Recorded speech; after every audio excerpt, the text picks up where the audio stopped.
Welcome back to Mind Pump TV, guys. I'm your host, Danny Matrenga, and today I want to do a deep dive on tempo, especially as it pertains to making some gains, improving your performance, or just finding some variety in your programming and how to best look at tempo. Let's get after it. So, exercise tempo, right? It's one of the many variables we consider when we talk about exercise programming. We have the number of sets we want to do, the number of repetitions we want to do, the intensity we want to perform those repetitions at, the tempo we want to perform those repetitions at, right? And then the rest period that we would take in between those sets. Those are generally the variables that we would manipulate as coaches and trainers, or even as trainees. Now, everybody knows the variety of rep ranges for the most part. The lower you go, the better the strength adaptation. The higher you go, the more likely you will be to elicit an endurance adaptation.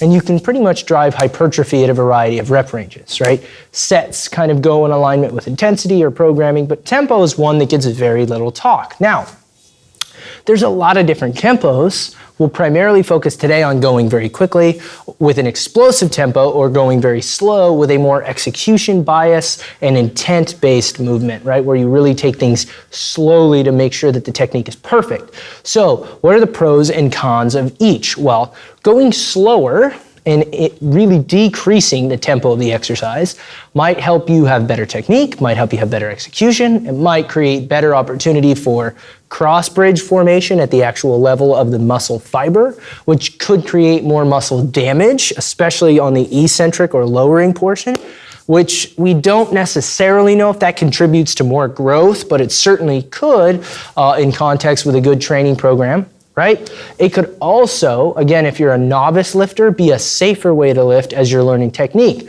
Now, a fast tempo is better for the most part at creating power, creating velocity, obviously. You're gonna get more motor unit recruitment when you try to move a load with some explosive power, but you probably have a greater risk of injury if you're a novice lifter. So what about intermediate to advanced lifters, and how do you apply tempos? Well, if you're somebody who typically trains quickly and you have a high degree of motor unit recruitment, but not a lot of potentially time under tension or eccentric training going on, you might actually benefit quite a bit from changing your tempos on certain exercises, or even on the exercises you're already doing. A lot of power lifters will do tempo sets on their competition lifts, and a lot of Olympic lifters will do accessory work and they'll incorporate tempo there because they have more of a velocity-based movement. That being said, if you're typically somebody who moves very, very slowly and under control, you might benefit from some power or velocity-based exercises.